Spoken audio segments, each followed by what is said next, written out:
नमस्कार, मैं हूं आपके साथ शिखा चौहान और आप देख रहे हैं पीआरबी। 23 जुलाई को निर्मला सीतारमण ने बजट पेश किया। उसके बाद सियासी हलचल तेज हो गई। विपक्ष ने बजट को कुर्सी बचाओ बजट बताया।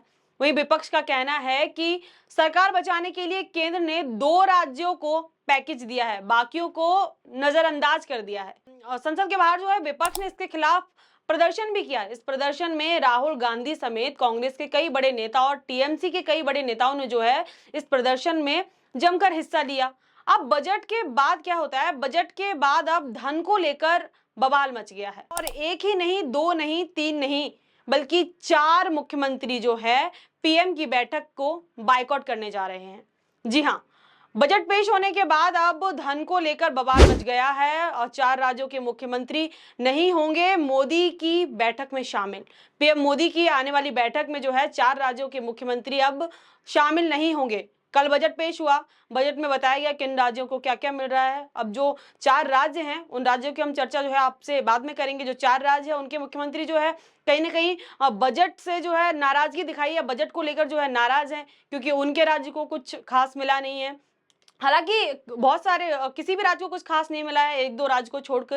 आपको बता दें, आम बजट में राज्यों को हुआ धन आवंटन में भेदभाव, मतलब जो राज्यों को एक पर्टिकुलर धनराशि दी गई है उसमें भेदभाव का आरोप लगाते हुए तमिलनाडु, तेलंगाना, कर्नाटक और हिमाचल प्रदेश के मुख्यमंत्री ने अब नीति आयोग की 27 जुलाई को होने वाली बैठक का बहिष्कार करने का ऐलान कर दिया है। क्या है पूरा मामला, आइए आपको बताते हैं। देखिए, शुरुआत करते हैं तमिलनाडु से। तमिलनाडु के सीएम एम.के. स्टैलिन ने मंगलवार की शाम को एक प्रेस कॉन्फ्रेंस के दौरान जानकारी दी कि कांग्रेस के महासचिव के.सी. वेणुगोपाल ने सोशल मीडिया पोस्ट के द्वारा भाजपा सरकार के आम बजट को जो है देश के लिए विभाजनकारी और खतरनाक बताया है। देखिए, यहाँ पर ये बहुत बड़ी बात कही गई है। 2024 का जो बजट है उसको खतरनाक और विभाजनकारी बता दिया है। उन्होंने यहां तक कहा है कि यह बजट संघीय ढांचे और निष्पक्षता के खिलाफ है। वह अपने पोस्ट में आगे लिखते हैं, इस बजट का विरोध करते हुए कांग्रेस के सभी मुख्यमंत्री 27 जुलाई को होने वाली नीति आयोग की बैठक का विरोध करेंगे। यह जो सरकार है एकदम संवैधानिक मूल्यों के खिलाफ काम कर रही है। हम ऐसे किसी भी कार्यक्रम में शामिल नहीं होंगे जो विभाजनकारी और सत्य को छिपाने वाला हो। अब आपको बता दें, कांग्रेस के मुख्यमंत्रियों में तेलंगाना के रेवंत रेड्डी, कर्नाटक के सिद्धारमैया और हिमाचल प्रदेश के सुखविंदर सिंह सुक्खू हैं। हालांकि इस बजट से 2-3 राज्यों को छोड़कर किसी को कुछ खास नहीं मिला है। वहीं कर्नाटक के मुख्यमंत्री का कहना है कि केंद्र ने कर्नाटक के साथ भेदभाव किया है। सोशल मीडिया पोस्ट के जरिए वो लिख रहे हैं कि कन्नड़ लोगों की बात बजट में नहीं सुनी गई। कन्नड़ लोगों की बात ना सुने जाने का आरोप लगा रहे हैं और ये आरोप लगाते हुए नीति आयोग की होने वाली बैठक का बहिष्कार तक करने का ऐलान कर दिया है उन्होंने। ये तो थी कर्नाटक की बात। अब दूसरी ओर हम बात करेंगे तमिलनाडु की। तमिलनाडु के सीएम एम.के. स्टैलिन का कहना है कि केंद्र ने तमिलनाडु की मांगों को नजरअंदाज कर दिया है। यही नहीं, उनका तो कहना यहां तक है कि 2024 के बजट में तमिलनाडु के साथ सबसे बड़ा विश्वासघात हुआ है। 2024 के बजट के दौरान तमिलनाडु को एक बहुत बड़ा विश्वासघात झेलना पड़ा है। अब कल जो है बजट पेश हुआ। बजट पेश होने के बाद कई राज्य जो है नाराज हैं।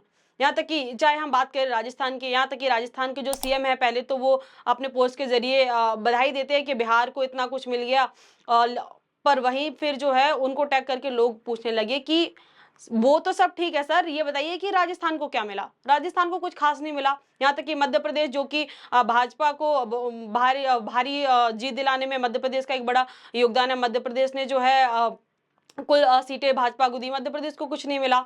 वहीं हम यूपी की बात करें तो यूपी को भी कुछ खास नहीं मिला। अखिलेश यादव ने इस पे बयान दिया है कि यूपी को कुछ खास क्यों नहीं मिला। अगर आप जो है कि बिहार में बाढ़ रोकना चाहते हैं तो सबसे पहले यूपी में बाढ़ को रोकना पड़ेगा, तो बिहार में अपने आप बाढ़ आनी बंद हो जाएगी। ठीक है, यूपी को कुछ नहीं मिला। छत्तीसगढ़ का नाम और निशान भी नहीं है कहीं। उड़ीसा को तो जो है कि इस बजट को उड़ीसा विरोधी बता दिया गया है, उड़ीसा को कुछ नहीं मिला। ऐसे तमाम राज्य हैं जिनको कुछ नहीं मिला है। हालांकि इस बजट में जो है 2 राज्य, पहले तो बोला जाता था सिर्फ गुजरात का ध्यान रखा जाता था, लेकिन अब इस नए बजट में 2 राज्यों को और शामिल कर दिया गया। अब वो 2 राज्य कौन से हैं? आंध्र प्रदेश और बिहार। अब आंध्र प्रदेश और बिहार पे क्यों ज्यादा फोकस किया गया है? क्योंकि ये 2 राज्य हैं जिनके समर्थन की वजह से जो बीजेपी टिकी हुई है। अगर इन राज्यों पे फोकस नहीं करते तो हो सकता है कि सरकार गिर जाती। अब सरकार बचाने के लिए इन 2 राज्यों को खुश करना बहुत जरूरी है। ये जो नेता हैं अपना टीडीपी और जेडीयू के नेताओं को, नीतीश कुमार को और टीडीपी के नेताओं को खुश करना बहुत जरूरी है। अगर इन पे फोकस नहीं करते तो सरकार गिर जाती। वहीं जो दूसरे राज्य हैं वो जो है इससे बौखलाए हुए हैं, उनको नहीं पसंद आ रहा है कि क्योंकि विकास जो है हर राज्य का एक अधिकार है, हर राज्य विकास चाहता है। पर जिन राज्यों ने बीजेपी को समर्थन दिया उनको भी कुछ नहीं मिला। और यहाँ तक कि विपक्ष का तो कहना है ये जो बजट है वो सिर्फ जो उद्योगपति हैं, जो अरबपति करोड़पति है, उनको और अरबपति और करोड़पति बनाएगा और जो किसान है उसको और गरीब बनाएगा। ये जो बजट है इस पे बेरोजगारी, अपना रोजगार पे कोई बात नहीं हुई है। इस बजट पे जो है युवाओं को लेकर कोई बात नहीं हुई। इस बजट में शिक्षा पे कोई बात नहीं हुई है, किसानों के हित के लिए कोई बात नहीं हुई है। इस बजट पे सिर्फ और सिर्फ जो है 2 राज्यों पे फोकस किया गया है सरकार बचाने के लिए। बाकी किसी राज्य, किसी स्टेट, किसी केंद्र शासित प्रदेश, यहाँ तक कि दिल्ली में 7 में से 7 सीटें बीजेपी को मिली हैं। उसके बाद भी दिल्ली को भी कुछ खास नहीं मिला है बजट में, दिल्ली को कुछ भी नहीं दिया गया है। तो ऐसे ही तमाम चीजें जो है अब निकल के सामने आ रही हैं। अलग अलग जो राज्य है वो अपनी नाराजगी जाहिर कर रहे हैं। कोई सोशल मीडिया के थ्रू अपनी लिख के बता रहा है, कोई जो है अपना पीएम की आने वाली बैठक को न जाने का ऐलान कर दिया है। अपने अपने तरीके से सब जो है अपनी अपनी नाराजगी दिखा रहे हैं। तो अब देखना ये दिलचस्प होगा कि 27 जुलाई तक कौन कौन और मुख्यमंत्री, कौन कौन और नेता जो है इस 27 जुलाई को होने वाली बैठक का बहिष्कार कर सकते हैं। क्योंकि अभी तो सिर्फ 4 जो है मुख्यमंत्रियों ने इसका बहिष्कार किया है। आने वाले टाइम में हो सकता है कि इनकी जो संख्या है बढ़कर और ज्यादा हो जाए। तो आपकी क्या राय है इस पूरी खबर में, आप हमें कमेंट सेक्शन में जरूर बताइए। तो इस खबर में बस इतना ही। ऐसी तमाम खबरों के लिए जुड़े रहिए हमारे साथ, देखते रहिए PRB। तब तक के लिए मुझे दीजिए इजाजत। धन्यवाद।